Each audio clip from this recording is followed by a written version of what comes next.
Kevin, and I'm here to fight with you. I'm sorry. I didn't know the Red Ranger was a girl. I mean, if you were a guy, I wouldn't mind showing my chest to you. Welcome, my friends, to Power Rangers Samurai. Go, Power Rangers!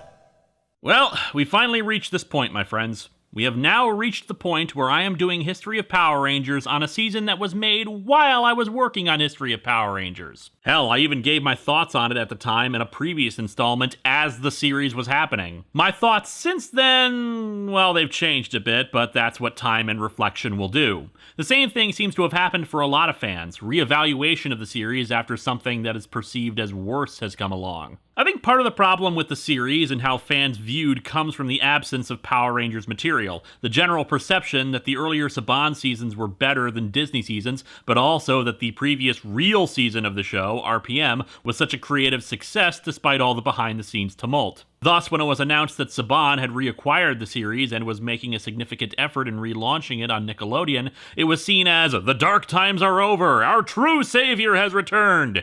Even though, as I hope I've illustrated in previous installments, there was just as much good during the Disney years as bad. This is what happens with a long-running television series. Not everything is going to be great. And like so many series that have come before this, the new season had a lot of things working against it. The first, of course, was the Sentai. It was believed by many fans that Shinkenger, this particular Sentai, would actually be skipped over if it was acquired, since Shinkenger is heavily ingrained in Japanese culture and history. Not just the samurai stuff, but iconography, calligraphy, societal expectations, and ethos. It's almost like once Power Rangers officially ended, Toei went, "Whew, don't have to worry about those Americans anymore, let's make something all about us for a change." It was almost daring America to adapt it. And they did. Except there was a bit of a problem there. See, television shows do not happen overnight, unless you're South Park, but that's the exception. It takes time to develop a series, cast people, write scripts, produce said scripts, filming, editing, get approval by censors, and that's not even getting into all the varied individual steps of each of those parts of the process. Speaking of, some previous creative alumni were asked to come back for one reason or another. This includes Amit Bhawmik, who wrote a proposal for the series about a team of international rangers defending Stone Canyon, Angel Grow's often mentioned rival city. What's more, I've read that Judd Lin was apparently approached to write for the series again, but declined since he preferred a working relationship where he was more actively involved in lots of the production other than just writing. As always, I get this information secondhand, although Amit has posted his proposal online, so I can't say for certain about the accuracy of some of this stuff. However, it goes to show that the series was having difficulty in getting itself creatively off the ground, particularly because of the turnaround time. The series was apparently bought and rushed into production within 6 months, as opposed to a year so it could premiere at the beginning of 2011. It shows. Look, I'm not gonna lie to you guys, Samurai is not a good series. Its big problem is in its writing. The acting is not great overall, but frankly, even really talented actors would struggle with dialogue like this. And the reason that the writing is so terrible is that in a lot of places, it's a note-for-note translation of the Sentai. There are several episodes where it's pretty clear that they just ran the script through a translator and adjusted a few words, but otherwise it sounds like something that was originally in Japanese and made much more sense in Japanese. I suppose that's one way of solving the cultural barrier issues with a Sentai like Shinkenger, but it's difficult to start your big relaunch of the show like that, and believe you me, there was a lot of promotion for both this and Megaforce, particularly due to the 20th anniversary fast approaching, although that's something we'll get into next time. As I've stated before, I am not interested in the Sentai, so I rely upon others who have said that a lot of Samurai is a note-for-note translation of it, but I'm not going to judge it by that standard simply by how it's presented before us, even though the dialogue is sometimes plainly obvious in its translation. For now, let's just get started with Samurai. For reasons that utterly baffle me, when Nickelodeon premiered the show, they did not premiere the first episode. They premiered the third episode called The Team Unites, which sounds like a first episode, except the plot of the episode is not about the team uniting, but a Green Ranger-focused episode. Indeed, the actual first episodes of the show did not come until the end of the season. I've heard Nickelodeon does this sometimes, but why? You're gonna confuse people by doing that, especially if it turns out the show is serialized. I thought long and hard about whether I would just start from the premiere or go with the real first episode, and we're going with the real one. The DVD lists the first episodes properly, and we will not honor stupidity. So let's get things going with the origins for our team in, Origins. This is gonna be SPD with the titles all over again, isn't it? We open in the city of... City. There's also an opening explanation for the premise of the show, much like the ones in Ninja Storm, RPM, and a few other seasons, but we'll skip that. A little kid is trying to find his friends who seem to have vanished, and we never get resolution on that, which leads me to believe something much darker happened to them, particularly with the next line of dialogue. A gap is an entrance and a gap is an entrance and exit between the netherworld and ours. Do not peek in, for on the other side is the home of the evil Nylok. Happened to his friends, the foot soldiers are attacked by CGI. We'll later learn this is called a folding Zord, which, like the old Generation 1 Transformers, can pretty much grow massively in size in its robot mode despite normally fitting in the palm of your hand. And thus we're introduced to our Red Ranger. This is the 18th leader of this. Two choices. Retreat now, or become rust on his blade. I don't want them to retreat. For an opening sequence, this is badass. It's got mystery and terror for the little kids, but also a really cool entrance and introduction to our main hero. If this had been the introduction we were given, I think people would have had a lot more optimism about the series, particularly since it also uses the theme song to great effect during the battle. Oh yeah, let's talk about the theme song. An unintended side effect of showing the series out of order like they did is that the theme song for the first 2 episodes is the version from the end of the first season, meaning it shows the 6th Ranger as part of the team despite him not entering until the usual spot, kinda ruining the surprise a bit. You'd think they'd correct this for the DVD, but nope! Thanks for showing how much you care, Lionsgate. And yes, for some reason, despite the prior 17 seasons being conveniently available in awesome sets put together by Shout Factory, Lionsgate handled these ones, at first releasing them in sets of 4 episodes to a DVD, in multiple boxes, meaning I do have the entire first season of Samurai on DVD, except it takes up the equivalent of 5 movies on my shelf. Super Samurai was actually released the same way, individually, although later on both seasons were released in a larger case, although stacked haphazardly in a single row. At least they put more episodes on per disc than the full first season box, which still has 5 discs. I know it's a minor point to harp on in the grand scheme of things, but I guess it just bugs me because Shout Factory's DVDs are just so damn good by comparison, with nice interiors and all the discs separated in like 8 to 10 episodes per disc. Then again, I just really like Shout Factory, and how could you not when they worked so damn hard to restore as much of the music as they could to WKRP in Cincinnati, though that's neither here nor there. But yeah, the theme song. It's a remix/cover of Go Go Power Rangers, replacing the end with Rangers Together, Samurai Forever, which I'm okay with, since it goes with the season. Go, go, Power Rangers! It's a welcome change to have the music back after so long, even getting a new underscore version of it for fight scenes and morphing sequences. The singer isn't as good as Ron Wasserman's original, but I'll take it.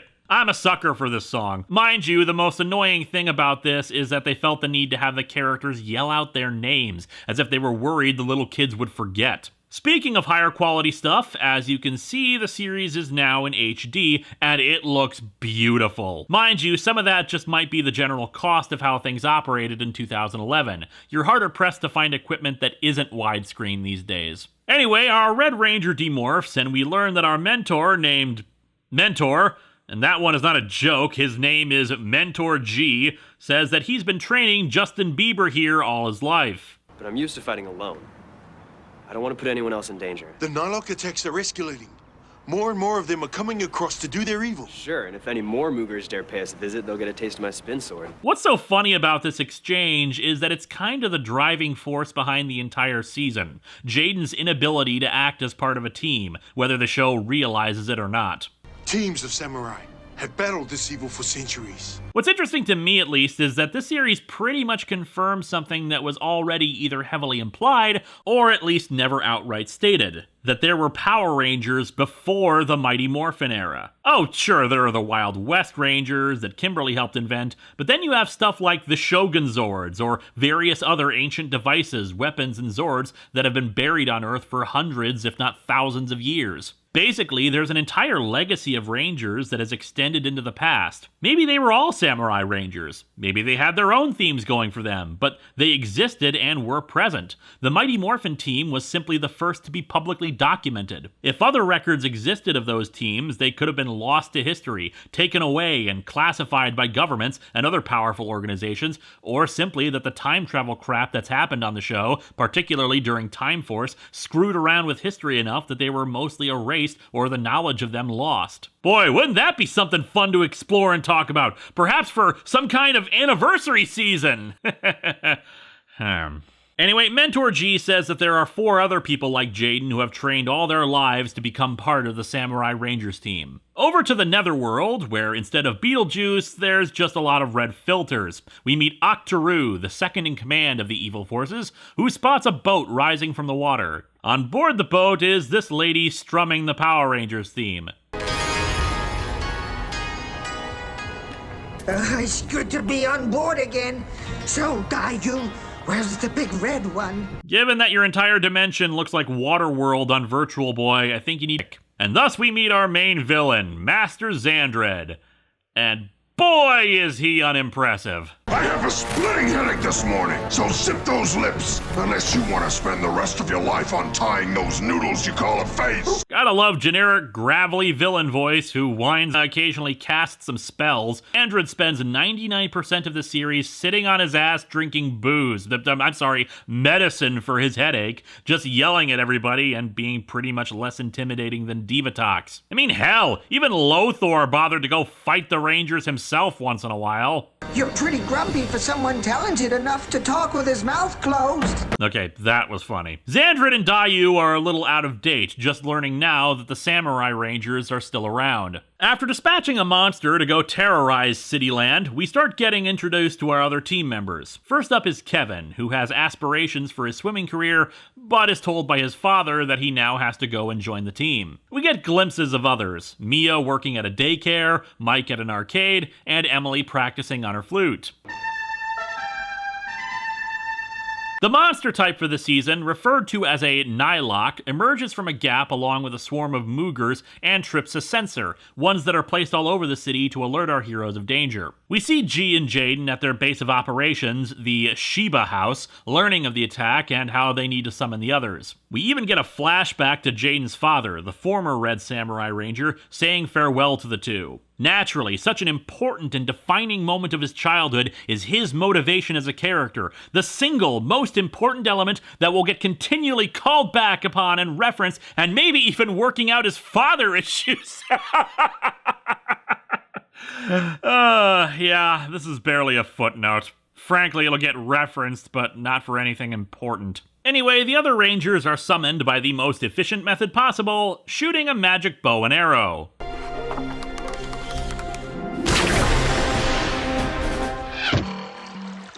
Message for you, son. And as the Rangers are summoned, we have the first sign of some of the translation issues. See, in Shinkenger, the Rangers had a full support staff who would even bring banners into battle and whatnot to announce their presence, kind of like a cheerleading squad. But here, it's just Jaden and Mentor G. Occasionally other people are allies, but they're not really the types to act as chauffeurs. So when a car pulls up to Mia with the samurai logo on it, you're just left scratching your head wondering who the hell is that picking her up? I don't know, maybe it's one of her family members. Might also be previous Rangers, given what we see next season, but as par for the course with these seasons, it's never explained. The Morphers, called Samurizers, are still cell phones, which bugs me, but what especially bugs me is that they've been modified from the Sentai. Normally I'd prefer that, but the method of alteration is what's annoying. There's supposed to be a calligraphy brush on the end of them, since a major factor in the series is the symbol power, i.e. using techno magic. You could just say magic, but then why are they cell phones, to fashion solid objects with the magical calligraphy. But the calligraphy brushes were removed despite them still using the same concept. Yeah, I don't get it either. Anyway, as you saw in the teaser, the Rangers start meeting each other. Although I really have to laugh at that "I never realized the Red Ranger was a girl" thing. Could have just been a joke, could have been clever foreshadowing, although I doubt it. He gives them the big speech. Let me warn you now. If you follow me, there is no turning back. Do not accept because you were trained to do so. Accept only if you are willing to commit and fight as Samurai Power Rangers with all your heart. We'll get back to this. So with the attack underway, clearly they need to speed over to deal with it. Or change clothes into their training uniforms, too. Go, go, Samurai!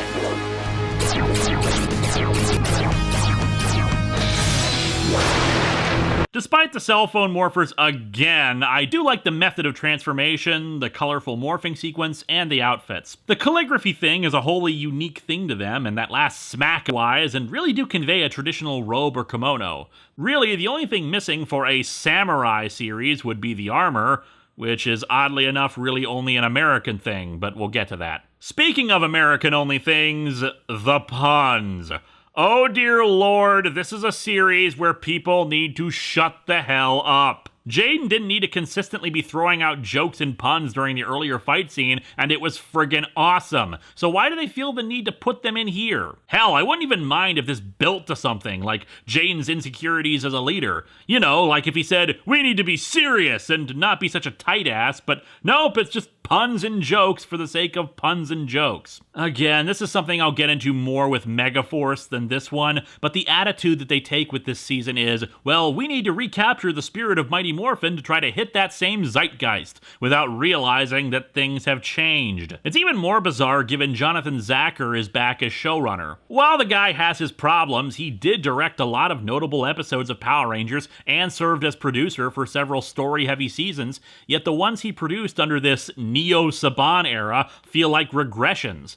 Although that could possibly be attributed to being out of the director's chair for a while. If IMDb is to be believed, his significant contributions after Power Rangers were as a producer on a TV movie about Arnold Schwarzenegger, 2 direct-to-video horror movies, and executive producer on a thriller called The Echelon Conspiracy. All of which are a bit far and away from overseeing a show about multicolored superheroes hitting rubber-suited monsters, who are also following historical Japanese feudalistic customs for some reason, so I think we can forgive some regrowing pains. Anyway, Jane says they can defeat the Moogers together, and then proceeds to do most of it himself by making his sword turn giant-sized. Teamwork! I should also note another element of the weapons tech for this season, the spin discs. Aside from being incorporated into their weapons, the discs can unlock other capabilities of their weapons, if not new weapons altogether. However, the battle's not over after they defeat the Nihilok. This time, them turning giant-sized is just a built-in feature. Each Nihilok has 2 forms. You saw the first. Now get set for the Mega Monster. Using their symbol magic, they can transform their folding Zords into, well, actual Zords. But for some reason, doing so also upgrades them all into Mega Mode, which I should explain.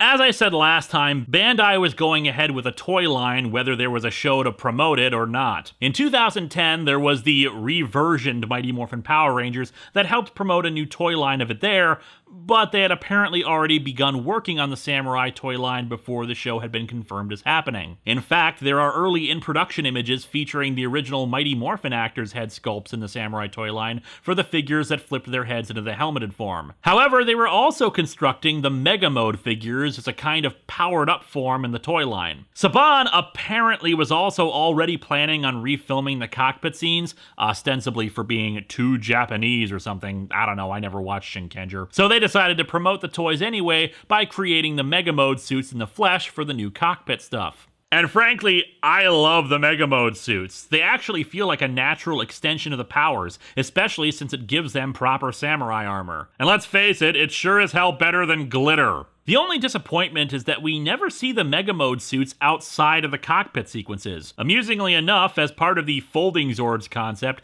their spin swords get upgraded and can, in turn, be folded up to serve as the control joystick of the Zord. Samurai Rangers, victory is ours. Despite Origins being billed as a two-parter, it really isn't. Part 2 just introduces the Samurai Megazord and its massive helmets, outlines some supposed character development for the others, but also features the return of the true heroes of the franchise.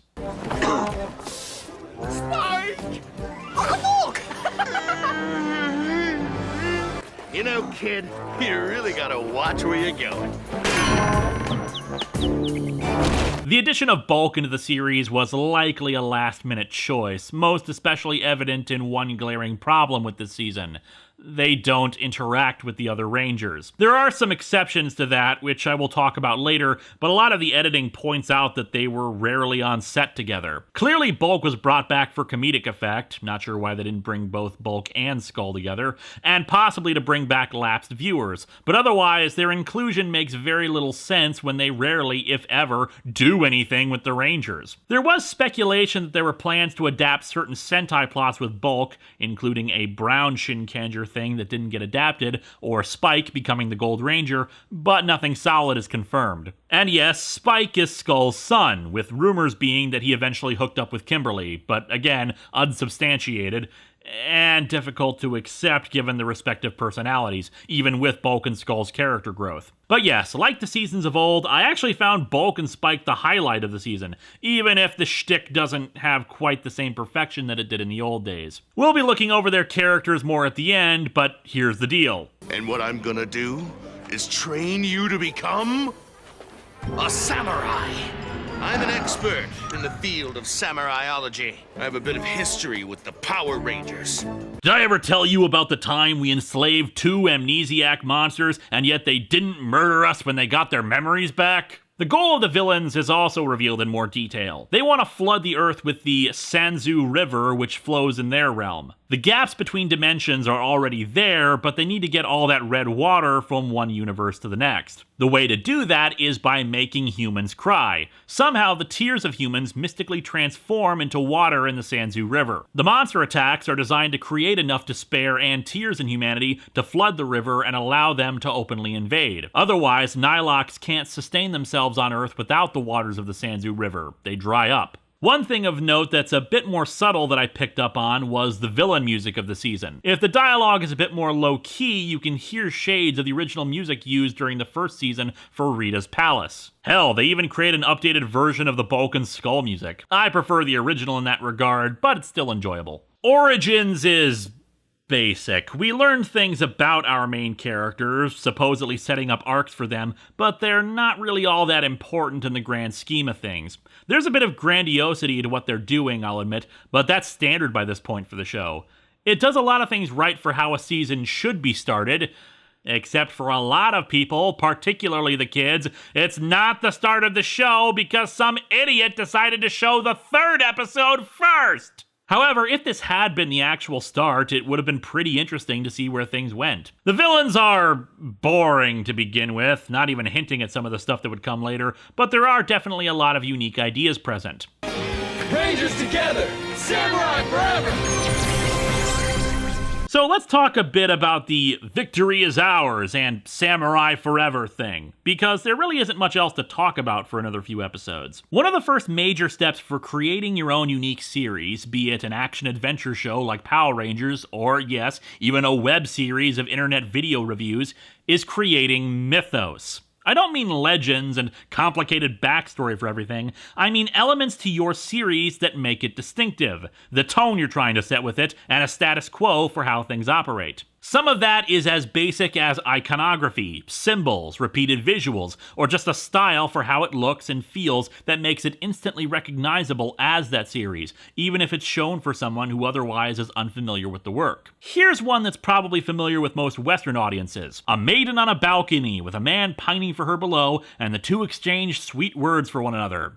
It's an instantly recognizable symbol for Romeo and Juliet. By that same token, mythos can be developed through words and phrases. Beam me up, Scotty. It's a bird, it's a plane, it's Superman. Martini, shaken not stirred. These are all examples of phrases associated with a franchise that enter the popular lexicon and are instantly recognizable in their origins. It helps make a series more memorable in the minds of the audience. Power Rangers has several. Go Power Rangers, words like Megazord and Morpher, and that's why the repetition in particular here. The Neo-Saban era is all about trying to reinvent Power Rangers for a new audience, to strike that same chord again for people who have never heard of this stuff before. Much like how RPM sought to capture the imaginations of younger viewers with post-apocalyptic imagery they wouldn't normally be familiar with, or entice older viewers with seeing in what ways that familiar iconography is played with, Samurai is trying to create new mythos for a new audience. It can get annoying for some because it seems like other seasons blended it in differently,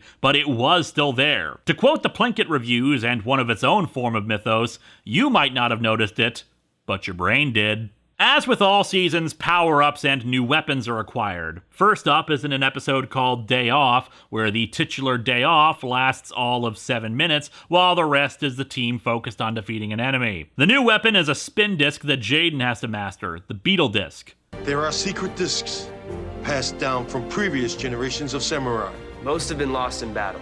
This may be the only one left. How exactly do you lose track of those? These aren't spare Yu-Gi-Oh cards. These are essential weapons in your war against an ongoing threat. Are you using them as coasters or something? Anyway, unlocking that power gives them a Beetle Zord and turns his big-ass sword into a big-ass cannon. And almost every new Zord they get adds on a new helmet for the Megazord that's even bigger and sillier than the last. The villains also start using giant foot soldiers, something I think we've maybe seen once or twice before, and yet never in any substantive capacity. You'd think they just run through the city, cause as much destruction and misery as possible, but nope, it's always just support for the monster, and they're easily defeated. The first major plot detail is revealed in Sticks and Stones, wherein a monster attempts to make humans cry by shaming them with insults, which then manifest as physical attacks that blast them away. It's actually a pretty clever concept that naturally is wasted by having him reveal tame insults on the Rangers like, "You're boring," and "You can't cook." However, the thing he says to Jaden, "You're a red-faced liar, liar, pants on fire.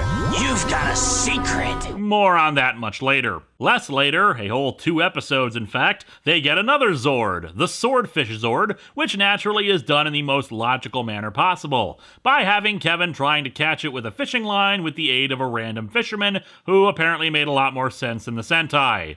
And giant helmet. The more important thing that happens, though, is that this skull-face dude appears. So, the Samurai Rangers have returned. But so have I.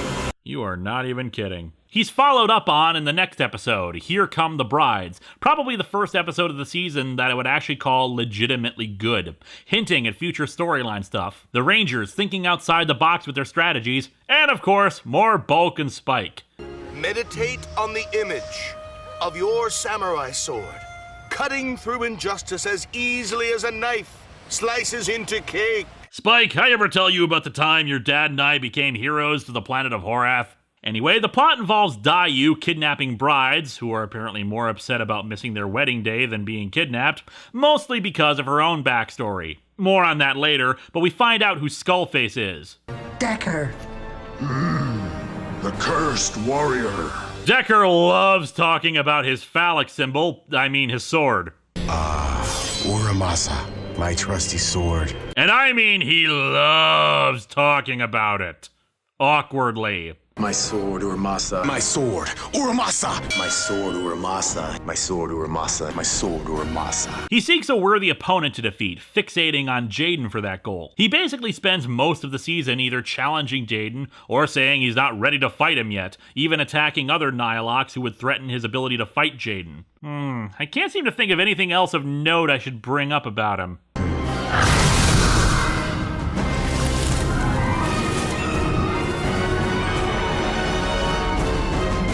Oh, hi Cole. How's that whole veterinarian thing going? Yeah, okay, he's not Cole in this. I haven't really been bringing this up, but Power Rangers actually reuses actors pretty often, particularly the New Zealand ones. I don't know if that's because New Zealand's acting pool is smaller or if they just prefer working with people they're familiar with, but for whatever reason, actors reappear when you least expect it. From this season alone, we've got Rick Medina, who was Cole and is now playing Decker, and Renee Naufahu is Mentor G, but he also played Grum in SPD. Hell, in Jungle Fury, the Spirit Master Gwyn Wynn was played by Michelle Langstone, who played Kat in SPD. Camille in Jungle Fury was also Lily in Mystic Force. I didn't recognize her at all until it was pointed out to me. Hell, speaking of Mystic Force, Phineas was Boom in SPD and did multiple voice roles throughout the franchise, including Flit in Jungle Fury and Norg in Overdrive. Dude's versatile is what I'm saying. Hell, all of these actors are versatile. It's why it's even more confusing when Megaforce comes up, but that's for next time. So another 2 episodes after the Swordfish Zord, they get another one, a Tiger Zord. Nothing interesting to say there.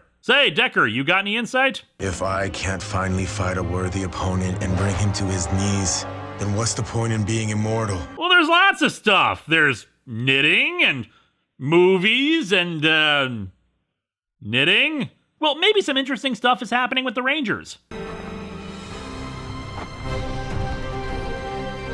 can't believe this is happening. What are you thinking? That's Kevin! No matter what, let the game begin. No matter what, we'll bring the best man away. Nah, that just doesn't work. He's being forced to do this. I should be more respectful with my music choices. Brother, my brother, tell me what are we fighting for?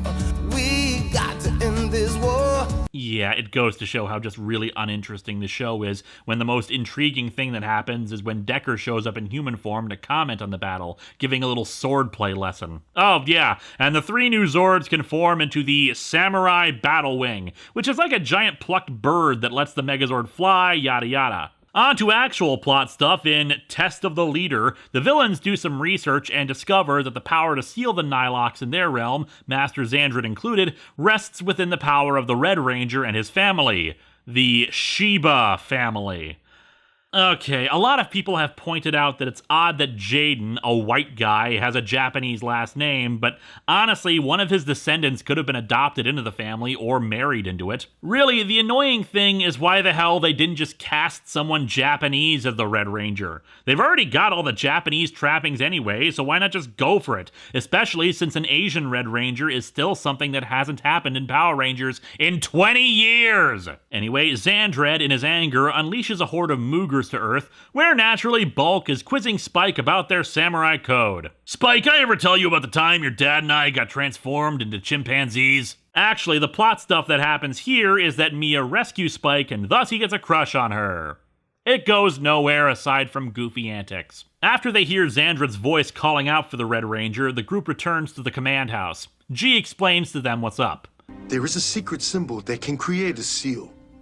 The previous Red Ranger used it to imprison Master Xandred. That symbol is how Jaden's father was able to seal Xandred away last time. The problem is that the symbol spell requires incredible amounts of powers and training, so much so that, as is obvious, Jaden's father was unsuccessful in permanently sealing away the Nilox. The other Rangers decide that they have to dedicate themselves to protecting Jaden, though he orders them not to. Now, there is a legitimate reason why he's feeling this way, and it's not out of just friendship, but that's something to talk about later. Instead, it's time for our 6th Ranger to enter the picture. And I'll give it this, it's a unique approach. He first appears in Unexpected Arrival.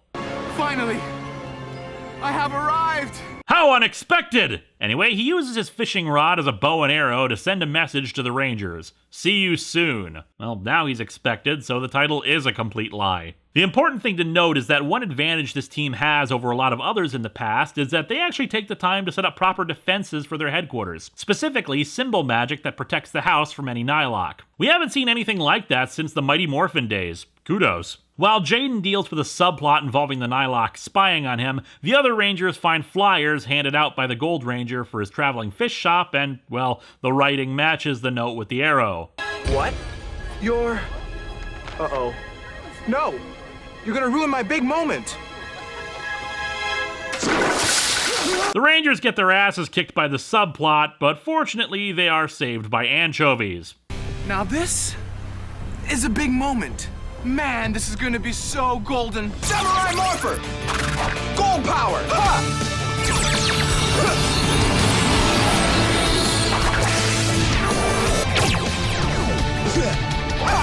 Gold Gold is good to go. He shows off for a bit, much to the amazement of the Rangers. Since there isn't any reference to a tradition for a 6th Ranger, he has super speed powers that are rarely implemented, and particularly not in any really useful times. But yeah, it's a very especially since the first half is all about the Jaden stuff, and the other introduces the Gold Ranger by showing him as kind of a doofus. A talented doofus, I will admit, but a doofus nonetheless. As for his outfit, it's fine, just a shinier version of the regular outfit and dark blue in place of black. Blazing strike!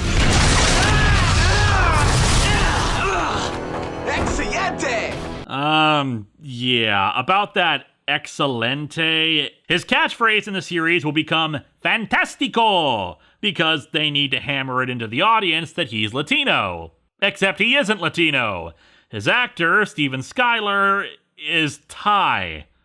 Whoops. And yes, his Latinoisms sound every bit as forced as you would imagine. But let's forget about that. His Zord is the Octozord, and he even has a pretty awesome Mega Mode. It kind of resembles the Zeo Gold Ranger, just shinier and more metallic. So who is this guy? His name is Antonio, and he's a childhood friend of Jaden's, as we see in these hilariously awfully acted flashbacks. I mean, child actors are hit or miss, but Power Rangers is usually pretty good about finding decent ones. Hell, in Samurai in previous episodes, there were some decent ones, and yet the recurring one, Jaden's, shows all the enthusiasm of a kid coming down off a sugar rush. Remember, we'll always be friends, no matter how far away we are from each other. All right, I'll keep training, and when you become Red Ranger, I'll come back and be a samurai too, okay? Okay. And now enjoy this very homoerotic reunion. Can't believe it's really you.